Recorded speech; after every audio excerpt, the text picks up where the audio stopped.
సరే మా నన్ను చంపుతారా కొడతారా నేను తిరిగి ఒక్కనన్నా కొట్టలేనా ఆ యాంగిల్ని వద్దులే దాని గురించి. అంటే అసలు నువ్వు ఎక్స్పెక్ట్ చేసావా అలా జనాలు అంటే ఏదో తప్పు చేసిన వాళ్ళు భయపడినట్టు నిన్ను వెనక నుంచి పంపించేయడము ఫాస్ట్గా వెనక వెళ్ళిపోవడం? నుంచి ఏం పంపించలేదు, ముందు నుంచే పంపించారు, ముందు నుంచే బయటకు వచ్చాను. నన్ను నేను దాక్కోవాల్సినంత తప్పు నేనైతే ఏం చేయలేదు. బిగ్ బాస్లో గేమ్ ఆడాను, మీకు నచ్చకపోతే చూడకండి, కావాలని నన్ను ఏదైనా చేయాలనుకున్నప్పుడు నన్ను చేయాలి, అంత దమ్మున్నప్పుడు నన్నే చేయాలి. కారులో లేడీస్ ఉన్నారనే విషయాలు తెలిసి కూడా, అమ్మ ఉందనే విషయం తెలిసి కూడా మాట్లాడినారే మాట మర్చిపోతానా నేను? అంటే అసలు ఆ రోజు కారులో నువ్వు, నరేష్, అమ్మరండ ఆంటీ మీ నలుగురు ఉన్నారు. సో ఫస్ట్ కార్ పగలగొట్టిన తర్వాత అంటే వాళ్ళు బయట వాళ్ళతో ఏమన్నా మాట్లాడడం అలాంటివి జరిగాయి? మాట్లాడినారు. మా అమ్మ పక్కన ఉండగా నన్ను కదా, ఇదే మాట వాళ్ళ అమ్మ పక్కన ఉన్నప్పుడు ఎవరన్నా అంటే వాళ్ళు ఊరుకుంటారేమో అడుగు. చూస్తున్నాడు కదా నా బాధను, ఆయన విన్నాడు కదా, రోడ్డు మీద నించోబెట్టారు కదా. అంటే తేజు వాళ్ళ మమ్మీ కూడా సిచ్యువేషన్లో ఆంటీ స్టిల్ నువ్వు బయటకు వచ్చేసిన తర్వాత కూడా ఆవిడ ఏడుస్తూనే ఉన్నారు ఆ సిచ్యువేషన్ని ఇమాజిన్ చేసుకుంటూ. అండ్ ఈ టాపిక్ వచ్చింది కాబట్టి నేను దీని గురించి మళ్ళీ ఒక 5 minutesలో మాట్లాడతాను. ఇంకొక పర్సన్ కూడా ఏడ్చాడు నీకోసం. ఆ పర్సన్ని నేను, నీకు తెలుసో లేదో అది నాకు తెలీదు, సర్ప్రైజ్ అనమాట అది.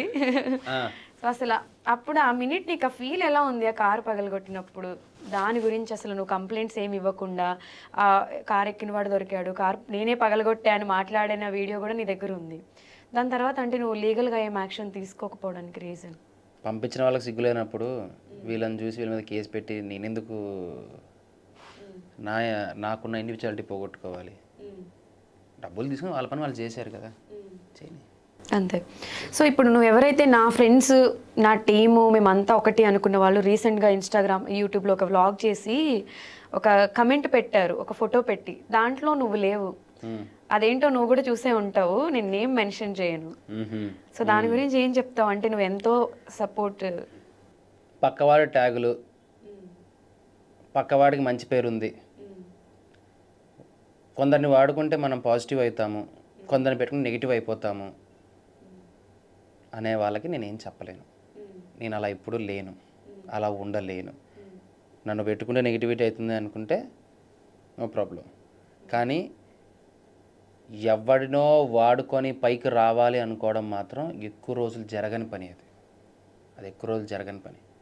పక్క వాళ్ళని వాడుకుంటే రిజల్ట్ ఎలా ఉంటుందనేది ఎక్స్పెక్టేషన్స్ మారిపోతాయి.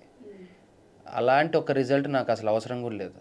నా ఇండివిజువాలిటీ నాకు ఉండాలి, నాకు నేను కనపడాలి, నా పోస్టర్ ఏదైనా ఉంటే నా వాళ్ళు నాకు ఉండాలి. వాడిని పెట్టుకుని మనం పైకి వచ్చేస్తాం, పేరు వచ్చేస్తుంది, ఎందుకు? ఎవడికి కావాలి? అవసరం లేదు.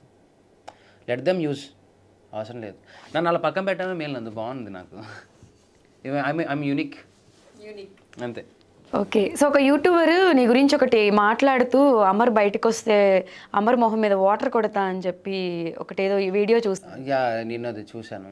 అరే తురే అని చెప్పి మాడేసి ఆడు ఈడని మాట్లాడుతున్నాడు కదా. వాళ్ళ కుటుంబంలో కూడా వచ్చిన తర్వాత వాళ్ళ బంధువుల ముందు, వాళ్ళు పెంచి పోషించి ఇంత పెద్దోని చేసి వదిలేసిన వాళ్ళ అమ్మ వాళ్ళ ఆయన ముందు కూడా నేను వచ్చి ఇదే మాట్లాడతాను. యారా బాగున్నావా? అరే ఏంట్రా అలా ఉన్నావు? నీ ముఖం ఏంటి బొగ్గులా ఉంది? నీళ్ళు ముఖం మీద కొట్టనా? చూస్తే ఇలా మాట్లాడతాను. వాళ్ళందరూ వాళ్ళ ఫ్యామిలీ వాళ్ళు ఊరికే ఉంటారేమో అడుగు. ఏ కుటుంబం ఎవరు ఊరికే ఉండరు. నోరు కొంచెం అదుపులో పెట్టుకొని మాట్లాడండి ఎదురు పర్సన్ మాట్లాడేటప్పుడు. నాకేమీ ఫుడ్ పెట్టి పెంచలా, ఫీజు ఇచ్చి పెంచలా, ఏమి చేయలేదు, నాకు నేనుగా వచ్చాను ఇక్కడ. అర్రే తుర్రే అంటే తోలు తీసేస్తాను. నీకంత దమ్ముంటే వచ్చి నా ముందు నుంచొని ఇదే మాట మాట్లాడు. మాటలు పడ్డానికి ఎవడు తెరగా కూర్చోలేదు, మాట పడాల్సినంత అవసరం లేదు నాకు. ఇప్పటికే చాలా పడ్డాను సార్, ఇంకా ఒకసారి పడ్డానికి రెడీగా లేను, పడేస్తాను. అంత దమ్ముంటే వచ్చి నా ముందు నుంచి ఇదే మాట మాట్లాడమను. అర్రే తురే అని మాట్లాడితే తోలు తీసేస్తాను ఎదవా.